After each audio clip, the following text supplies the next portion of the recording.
Hola, bienvenido una vez más a nuestra serie de cápsulas sobre la Semana de Pasión de nuestro Señor Jesucristo. El día de hoy consideraremos el día jueves, también conocido como el jueves de la Última Cena.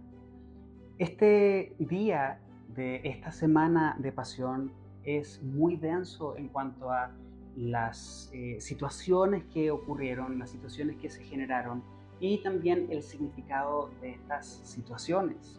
Permíteme hacer referencia a 4 momentos claves que se nos presentan el día jueves. El primero es la preparación de la Pascua. Eso lo puedes encontrar en Mateo 26, en Marcos 14, en Lucas capítulo 22. ¿Qué es lo que ocurrió en la preparación de la Pascua? El Señor Jesús mandó a algunos discípulos a preparar un lugar.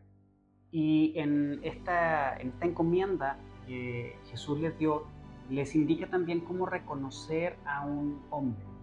¿Esto qué nos revela? Esto nos revela, primero, que Dios se preocupa por los detalles, pero al mismo tiempo que Dios es quien conoce absolutamente todas las cosas. Dios fue muy específico en cuanto a qué es lo que los haría a los discípulos identificar al hombre que los llevaría hasta el lugar del aposento alto, en donde prepararían la cena esta cena entre Jesús y los discípulos, la última cena. En segundo lugar, también tenemos el evento de la última cena y la institución de la Eucaristía. Mateo 26, Marcos 14, Lucas capítulo 22. En el contexto de esta cena pascual, Jesús toma el pan y el vino, elementos que representan la liberación del pueblo de Israel de Egipto, conmemoraban esa liberación. Pero este día jueves, Jesús toma estos elementos y les da un significado totalmente diferente. Jesús dice: este es mi cuerpo que por ustedes he dado, esta es mi sangre, la sangre del nuevo pacto. Aquí se sintetiza el corazón de la fe cristiana, lo que se conoce como la sustitución vicaria, que es que alguien se entrega libre y voluntariamente por otro. Nuestro Señor Jesucristo se entregó libre y voluntariamente por nosotros en sustitución para recibir en Él el castigo que nos correspondía a nosotros en términos legales. Cristo lo llevó en su cuerpo, en su sangre. Pero también hay una renovación de la alianza con la institución de la Cena del Señor y el nuevo pacto que se inicia este día y que será ratificado el día siguiente con la sangre de nuestro Señor Jesucristo derramada en la cruz. En tercer lugar, durante el tiempo de la Cena del Señor ocurrió el lavado de pies y también las enseñanzas del aposento alto, en Juan capítulo 13 al 17. El Evangelio de Juan deja 5 capítulos, nada más para este momento, el momento de la última cena. Jesús aquí lava los pies de los discípulos y Él ofrece una lección objetiva de humildad y también una lección de servicio. Aquí, después de que ocurriera esto, Jesús pronuncia también un discurso, y en este discurso Él anuncia la traición de Judas y también la negación de Pedro.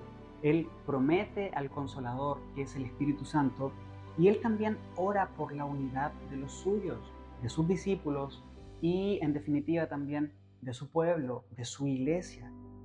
En cuarto lugar, el día jueves también ocurre el arresto en Getsemaní.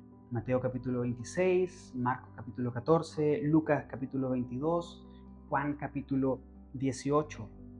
Al anochecer, después de haber cenado, Jesús se retira a orar solo con algunos de los discípulos. En este lugar experimenta una agonía que ningún otro ser humano ha experimentado. Su sudor se hizo como gotas de sangre que caían en tierra.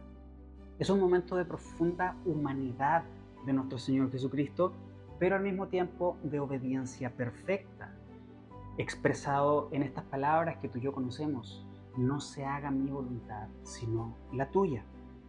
Judas entrega al Maestro con un beso y es arrestado para ser llevado ante el sumo sacerdote. Quisiera hacer referencia a lo siguiente: la salvación es una obra entera de parte de nuestro Señor, de parte de nuestro Dios. Es una obra completa que Dios hace en Cristo, pero exige y demanda de nosotros una respuesta. Respuesta en arrepentimiento y respuesta en fe, que se materializará luego en humildad y en servicio, en un corazón transformado por la obra de Dios en Cristo. El Jueves Santo, entonces, nos enseña que la soberanía de Dios no anula ni disminuye la responsabilidad del hombre en cuanto a sus propias decisiones, pero también nos enseña algo maravilloso, y es que esta responsabilidad que tú y yo tenemos frente a lo que Dios hace está dentro del contexto y del marco de la gracia del Señor. ¿Cómo podemos aplicar esto el día de hoy para nosotros? En primer lugar, la cena del Señor no es un mero símbolo conmemorativo y ya. Es un encuentro con Cristo crucificado, pero también con el Cristo resucitado. En segundo lugar, el Jueves Santo nos enseña servicio y humildad, una iglesia que lava los pies. Jesús dijo: ejemplo les he dado, para que como yo lo he hecho, ustedes también lo hagan.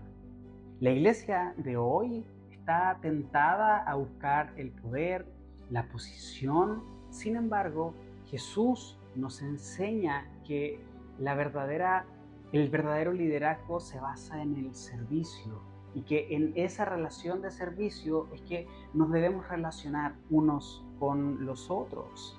Por lo tanto, este Jueves Santo nos llama al servicio. Nos llama a participar de comunidades cristianas en donde el honor se mide a través del servicio. En tercer lugar, el Jueves Santo también nos enseña acerca de la vigilia y de la oración. ¿En qué sentido? Getsemaní es un espejo para la iglesia actual. ¿Qué es lo que ocurrió en Getsemaní? Jesús tomó a 3 discípulos y se fue a orar. Y cuando volvió de orar, vio a los 3 discípulos durmiendo. Tú y yo vivimos en una cultura que promueve tanta distracción de los eventos que realmente importan, de las relaciones, de mi comunión, no solamente con mis hermanos, en la fe, sino que principalmente con el Señor, y de una mentalidad que abone a mi relación con el Señor, mentalidad que por supuesto se crea en nosotros por obra y gracia del Espíritu Santo. La oración se ha vuelto algo opcional en esta cultura de la distracción. En ese sentido, es urgente que tú y yo recuperemos esta vigilia espiritual. ¿A qué me refiero con esto? No me refiero a mantenernos despiertos durante la noche, sino que me refiero a este estado de vigilancia, de estar atentos, de estar alerta. Y eso lo conseguimos poniendo en práctica disciplinas espirituales como por ejemplo la oración. En cuarto lugar, el Jueves Santo nos enseña unidad en medio de la crisis. Jesús ora en Juan 17 para que sus discípulos, para que su pueblo, para que su iglesia sea una iglesia unida, para que de esta forma lo que se refleje hacia el mundo sea la unidad del Padre, del Hijo y del Espíritu Santo. Y es que la unidad que tú y yo tenemos como parte del cuerpo de Cristo deriva de la unidad intrínseca que hay entre el Padre, el Hijo y el Espíritu Santo. Jesús ora diciendo: para que todos sean uno, como tú, oh Padre, en mí y yo en ti. Por lo tanto, una iglesia que está fragmentada es una iglesia que pierde credibilidad ante el mundo. El Jueves Santo no es simplemente el preludio del viernes de crucifixión. En sí mismo, el Jueves Santo es un día fundamental e importantísimo.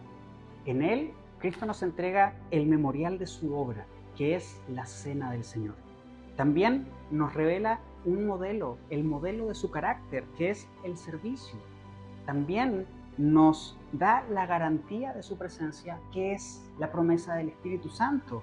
Y también nos revela la expresión de su corazón, que es su oración por unidad.